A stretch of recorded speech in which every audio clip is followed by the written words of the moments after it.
I still remember the exact second my world split in two. My name is Lauren Mitchell.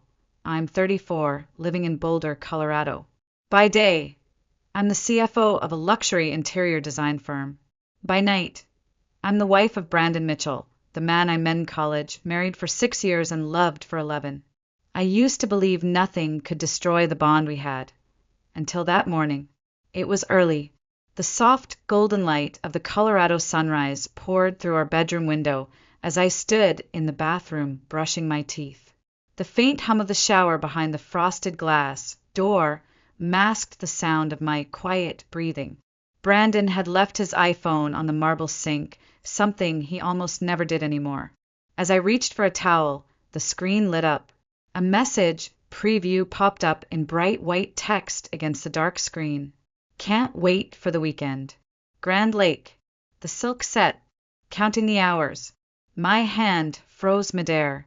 I didn't even recognize the sender's name. I stood motionless, toothbrush still foaming in my mouth, staring at the words as they burned into my mind. I didn't unlock the phone. I didn't need to. The numbness spreading through my chest told me everything. This wasn't suspicion anymore, it was confirmation. The pieces I had been too scared to connect suddenly fit. The late-night business trips, the sudden password changes, the cold distance replacing the warmth in his eyes, and now, the final undeniable proof. My feet were cold against the tile. The sound of water streaming down Brandon's back felt distant, like I was standing outside of my own life looking in. I rinsed my mouth slowly, dried my hands, and stared at my reflection. My face was calm, almost detached. There was no trembling, no tears, just the icy clarity of betrayal. I applied my makeup like any other day, but every brushstroke felt surreal, like I was preparing for the role of a woman I no longer recognized. As I stepped out of the bathroom, Brandon stood in front of the mirror, tying his navy blue tie like nothing had happened. He glanced over his shoulder and smiled at me casually. "I've got a client conference in Colorado Springs this weekend," he said, adjusting his collar. "I'll be home late Sunday night." I nodded, my voice hollow. "Don't forget a coat. It gets cold up there." I didn't mention the message. I didn't ask who was counting the hours. I had no intention of breaking his perfectly rehearsed performance, not yet, because in my mind, something far more dangerous was already taking shape. I was done being the passive wife, hoping for explanations. I wouldn't scream. I wouldn't beg. I wouldn't confront him tonight. No, not until I had a plan. The days that followed passed in a blur of routine and silent observation. I didn't need to confront Brandon to know the truth. I already knew. I watched as he meticulously shielded his phone like a vault, took it with him even into the shower, and typed in new passwords on both his phone and laptop with a paranoia that hadn't existed before. He had become so careful, so methodical, and that only confirmed my instincts. My heart didn't break again. It had already been quietly shattering for months. I stopped second-guessing myself. I remembered every excuse. The sudden out-of-town client meetings, the late nights at the office, the weekends where I waited alone, staring at my untouched dinner with only the dishwasher humming in the background. I used to tell myself, "Don't be dramatic, Lauren, he's just tired. Don't ruin things over a look." I swallowed those doubts for years, but not anymore. That Thursday night, after Brandon returned from his usual tennis match, followed by 2 whiskeys, I knew he would sleep like a stone. The scent of sweat, whiskey, and shampoo lingered in the air as he lay motionless in bed. I waited until his breathing deepened, steady, untroubled. Slowly, I reached over, gently tilted his right hand onto the phone sensor. Click. The screen lit up in the darkness like an exposed wound. What I found was worse than I had prepared for. The message about the silk set was only the surface. There were dozens of others, stretching back months, forming a grotesque love story behind my back. Her name was Elise Carrington. She wasn't some young college fling. Elise was 38, sharp, beautiful, with a polished career as a medical device sales rep based out of Colorado Springs. She was confident, experienced, married, and her messages to Brandon left no doubt about their intimacy. One phrase caught my breath. Nathan will be in Salt Lake City for a conference. The cabin is all ours. Nathan? I scrolled further. There he was, Nathan Carrington, Elise's husband, the man she was betraying along with me. I did what any betrayed woman would do at 2 a.m. with her world collapsing. I Googled him. Nathan Carrington, 41. Residential architect, Denver. Specializes in sustainable design. His firm had been featured in multiple Colorado architecture magazines. His LinkedIn profile showed a tall, lean man with soft gray eyes, a trim beard, and a tired but kind smile. My chest tightened as I stared at the screen. This was the man Elise was lying to while sneaking away with my husband. I didn't sleep. I sat at the kitchen table all night rereading the messages, my fingers ice cold against a glass of water I could barely drink. I drafted and deleted the same text to Nathan at least 15 times before finally hitting send just after sunrise. Hi Nathan, my name is Lauren Mitchell. I believe your wife, Elise Carrington, and my husband, Brandon Mitchell, are having an affair. If you're open to a conversation, I can provide you with evidence. My number is 720-555-8237. My hand shook as I set the phone down. 3 hours later it rang. His voice was deep but low, calm on the surface, but with an undeniable tremor beneath. Is this some kind of joke? I wish it were, I whispered. I have the messages, photos, their plans for Grand Lake. A pause, so heavy it almost hurt to breathe. What do you want to do? I stared at the sun slowly rising over the Rockies, my decision already made. Do you want to meet them there before the wine gets uncorked and the lies start again? Another long breath, then quietly, okay, but I want to see what you have first. We agreed to meet halfway at a small cafe in Idaho Springs the next morning. I stared at the text confirmation for a long time, heart pounding. I didn't know this man. I didn't know how he'd react. I didn't know what would happen. I only knew one thing. I wasn't going to face this nightmare alone. The next morning, I arrived early at the small cafe in Idaho Springs, a sleepy mountain town nestled between towering pines and icy rivers. I chose a corner booth facing the parking lot, my heart pounding at every car that pulled in. I had no idea what Nathan looked like beyond a single profile picture, but when he stepped inside, I recognized him instantly. Tall, lean, dark wool coat, quiet intensity. His eyes scanned the room and landed on me with a flicker of recognition. He walked over and sat across from me without a word. No small talk, no pleasantries, just raw, silent pain hanging heavy between us. I reached into my purse and pulled out my phone. Without speaking, I opened the message thread between Brandon and Elise and slid it across the table. Nathan's hands tightened into fists as he scrolled. Page after page, the flirtations, the plans, the photos. Then he froze. One photo stopped him cold. Elise's perfectly pedicured feet resting on a rustic hardwood floor. His mouth tightened. I designed that floor, he said hoarsely. That's our cabin at Grand Lake. I stayed silent. The color drained from his face as he sat back, shoulders heavy with devastation. I thought she just needed space. I offered counseling. I offered everything. His voice cracked. Now I know why she refused. For nearly an hour, we sat across from each other, two strangers bound by shared betrayal, dissecting the shattered pieces of our marriages. When the last text was read, Nathan closed his eyes and took a long breath.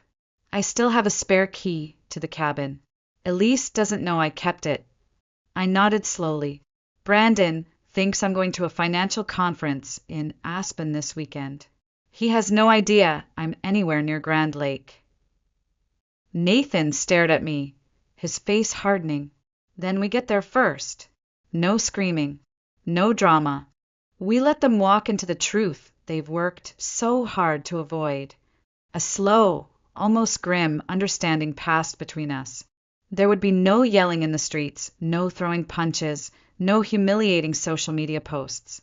Just presence, a timed, perfect collision of reality with a fantasy they thought they controlled. We mapped out the plan like two quiet conspirators, two people who had already lost everything but refused to lose their dignity too. We'll meet again Sunday morning at the cabin. They're supposed to arrive at 6 p.m., Nathan said. I nodded, staring into my untouched coffee. Then Sunday it is. As I walked out into the cold mountain air, I exhaled for the first time in hours. The weight hadn't lifted, but it had shifted.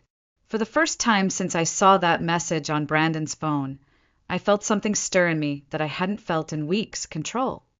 Sunday arrived with a cold sharpness in the air, the kind that slices through even the thickest coat. I drove toward Grand Lake under a pale gray sky, winding through towering pine trees and icy blue waters. As the cabin came into view, my stomach tightened. There it stood, beautiful and deceiving, the scene of so many lies. Nathan's silver SUV was already parked by the front steps, lightly dusted with pollen. Inside, the cabin smelled of cedar and faint traces of Elise's expensive perfume. Nathan stood by the large living room window, sipping coffee and staring out over the frozen lake. He nodded at me, no words necessary. We were no longer strangers. We were allies now, bound by something far deeper than betrayal, truth. Did you sleep? He asked quietly. I shook my head, dropping my overnight bag onto a wooden chair. Not really. You? He smiled faintly. I'm used to sleepless nights. Architects do their best work in silence. We sat together in that silence for a long time. There was no awkwardness, just the mutual understanding of two people wading through emotional wreckage. I stared at the long dining table in the center of the room, remembering the last time Brandon and I had come here. 3 years ago. It was supposed to be our weekend away after a stressful quarter at work. It was also the weekend I lost our first child. Nathan's eyes softened as I spoke.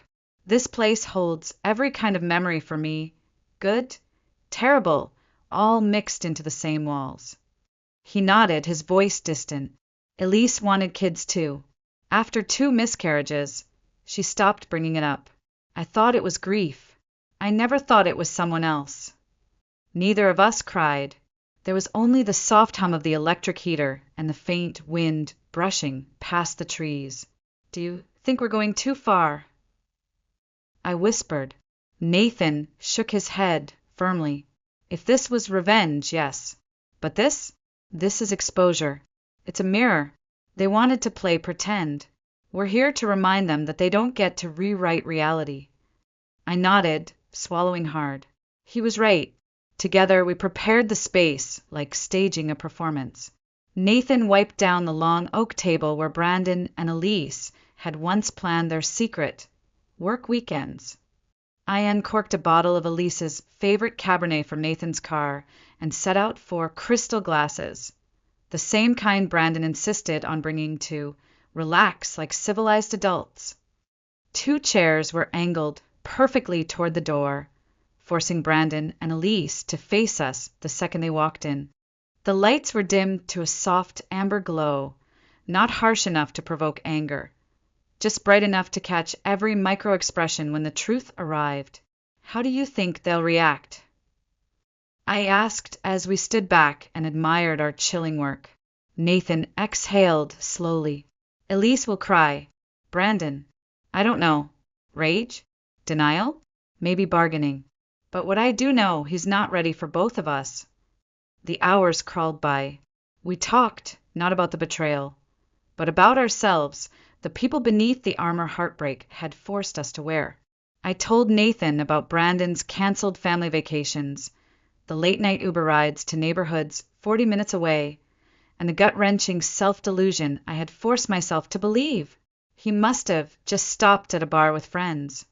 Nathan shook his head bitterly. I caught Elise texting once in bed. She smiled down at her phone and then snapped it shut when I rolled over. I knew something was wrong. I just chose to trust her anyway. The clock read 4:12 p.m. I adjusted the last wine glass.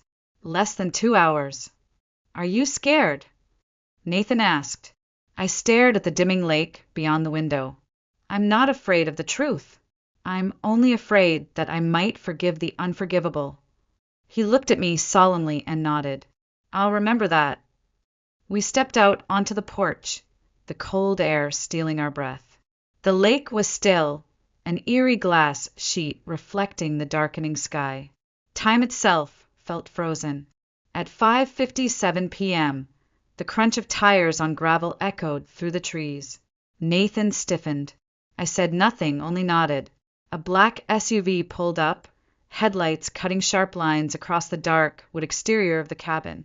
Brandon stepped out first, leather jacket slung over one shoulder, suitcase and a small gift bag in hand. Elise followed, bouquet of pale pink tulips cradled against her chest. They laughed as they approached the front door, the sound slicing through me like a knife. The lock clicked. The door swung open. Elise froze mid-step. Her smile collapsed. Brandon bumped into her back, then looked up and stopped cold. His eyes met mine across the room. The gift bag slipped from his hand, the champagne bottle inside rolling across the hardwood and smashing into pieces, the sharp tang of alcohol filling the silence. The petals of Elise's flowers fell like soft wreckage onto the floorboards. I stood slowly, voice calm and low. Welcome to your weekend getaway. We've prepared wine, chairs, and the truth. Brandon stood motionless, mouth pressed into a thin, bloodless line. Elise staggered back a step, looking from me to Nathan as panic swept across her face. Nathan didn't move. I walked forward, slowly, deliberately, and placed a thick manila envelope on the table between the 4 untouched wine glasses. Brandon's voice cracked first. Lauren, this isn't what you think.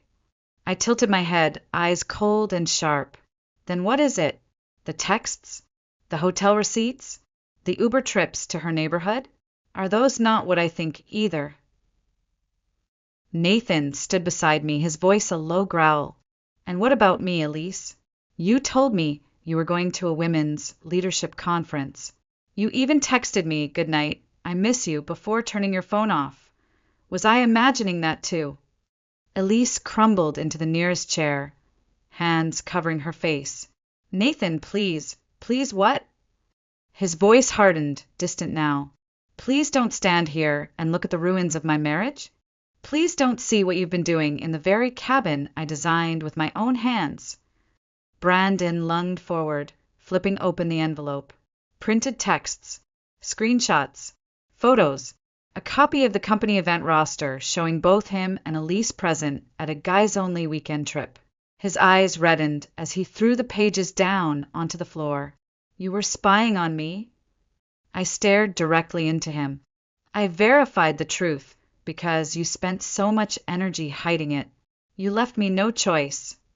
Elise sat silent, hair falling in messy waves over her flushed cheeks. Nathan stared out the window, jaw clenched. How long, Elise? He whispered, never turning around. Her voice barely escaped her lips. 7 months. My heart tightened, but my face never changed. Brandon stepped toward me, as if closing the distance could somehow soften the blow. Lauren, I was wrong, but I never stopped loving you.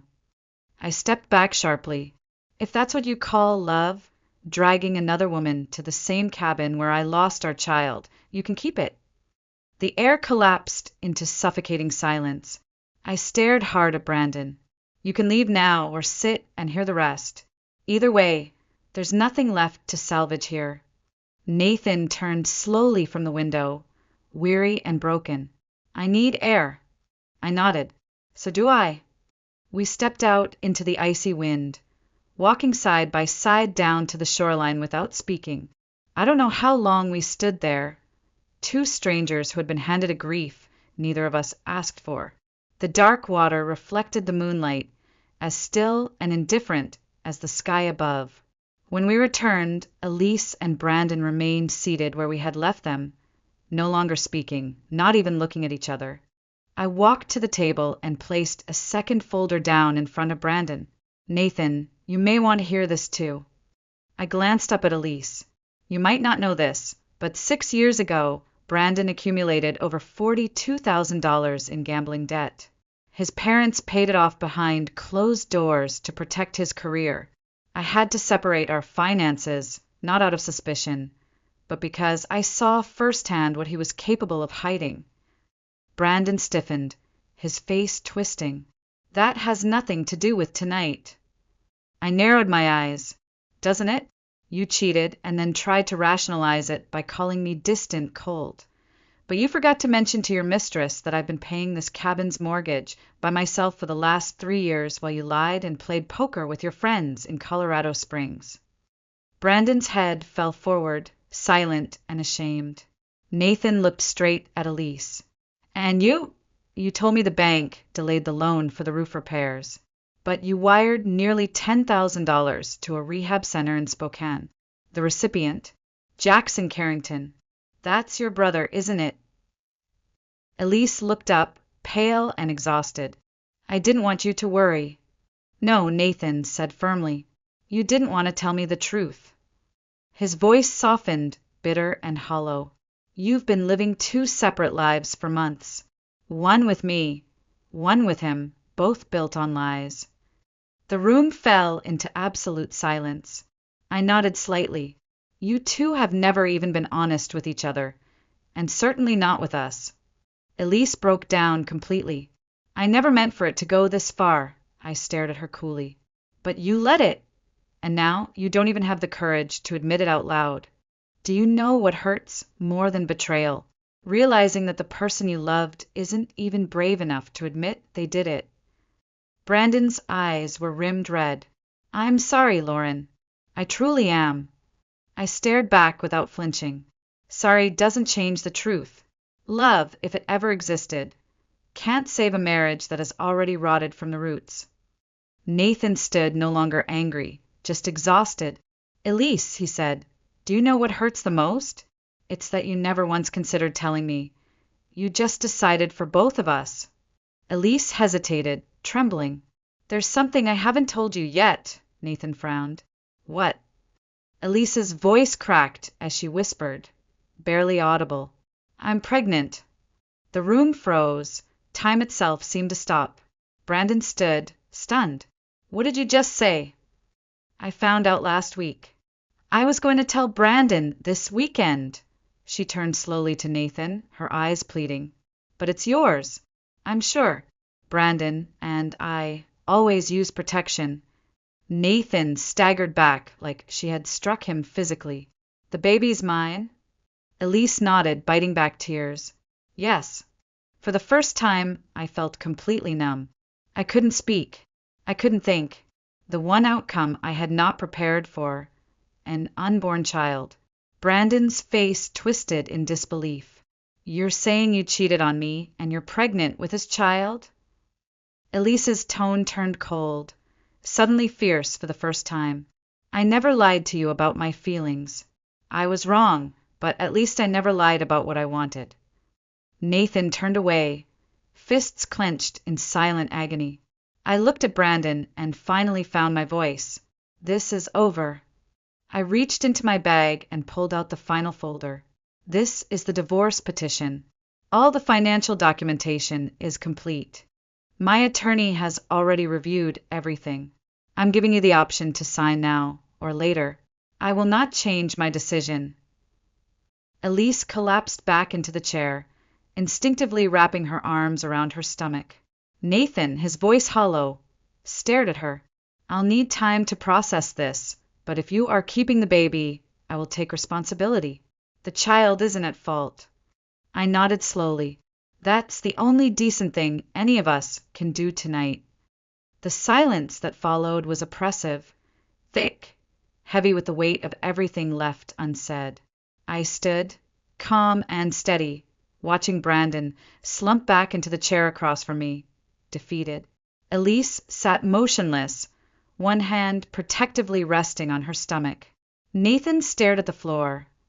arms crossed tightly across his chest, as if bracing himself against a bitter wind that had blown through and stripped everything bare.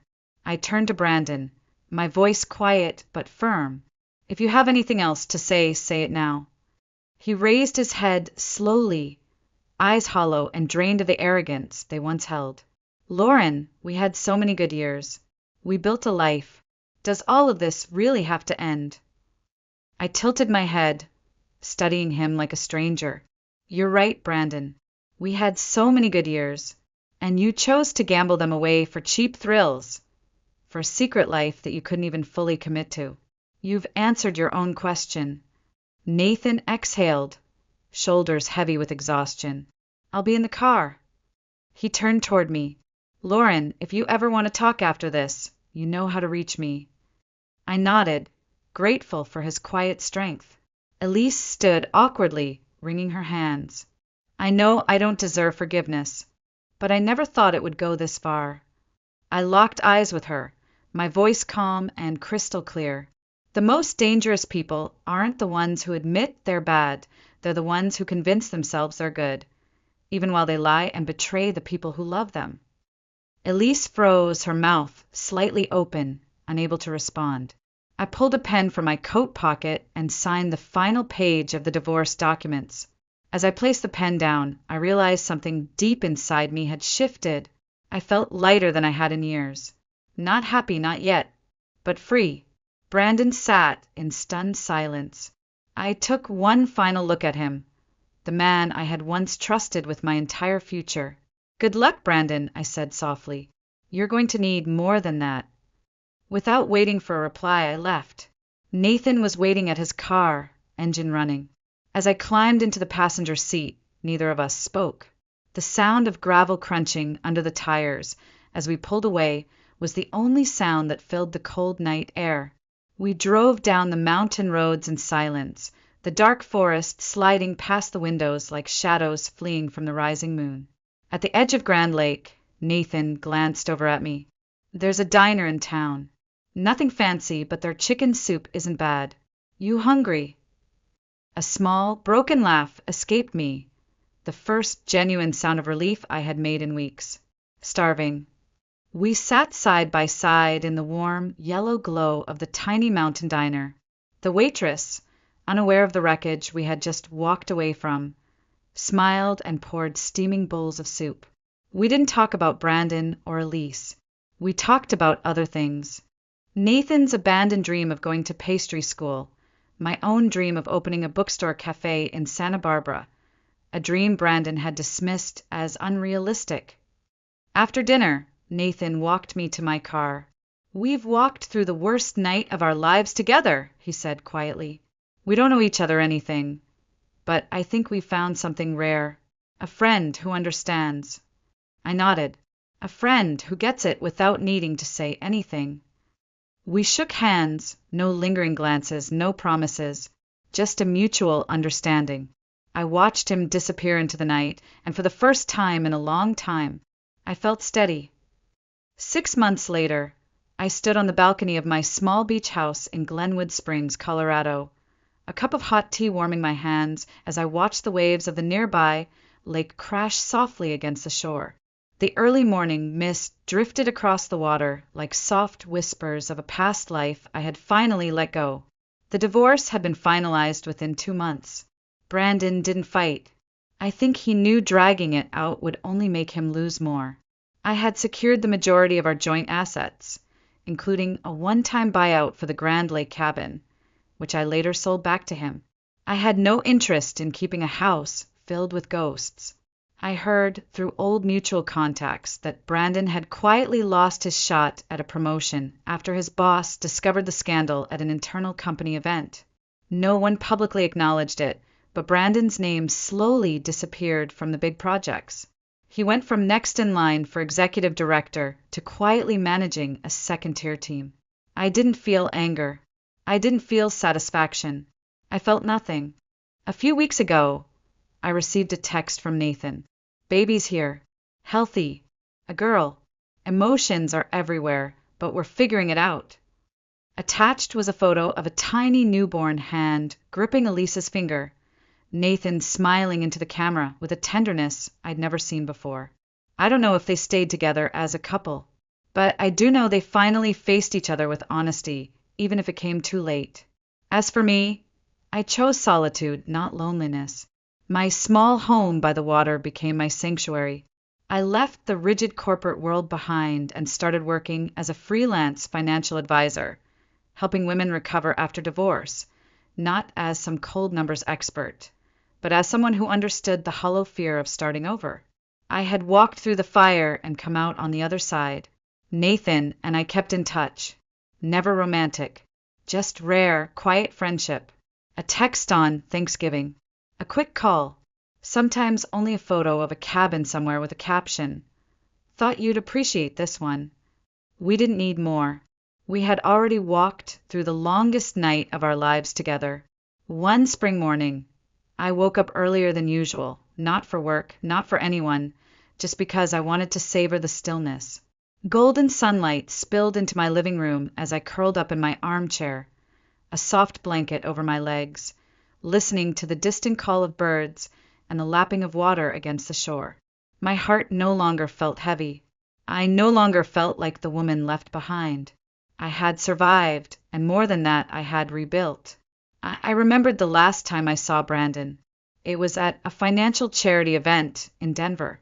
We locked eyes across the room.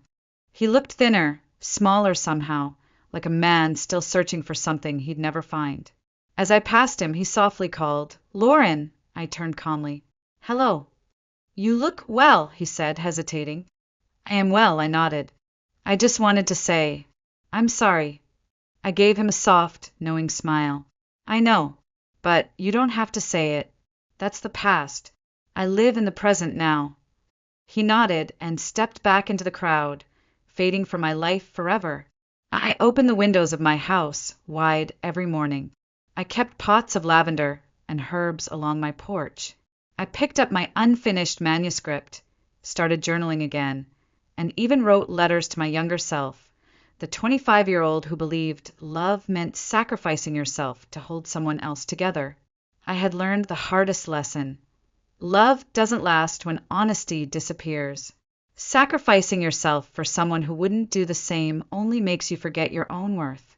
I started counseling divorced women, not as a cold voice of reason, but as a guide who had lived it, who understood the moments when your world collapses and you wonder if you'll ever feel whole again. They trusted me because I didn't just speak. I understood. One late afternoon, driving along the winding Colorado roads, an old song came on. "Dog Days Are Over" by Florence Welch. Brandon used to tease me for loving that song, called it too dramatic. I laughed as I turned up the volume and let the wind sweep through my hair. I had gone far enough from the past to look back at it without pain. I used to think losing someone you love was the end. But it isn't. It's just the end of something that no longer serves you, so something better can begin. If someone were to ask me now, "Lauren, do you regret anything?" I would answer without hesitation, no. Some people come into our lives not to stay, but to teach us how to leave at the right time. My story isn't a tragedy. It's a journey of rebirth.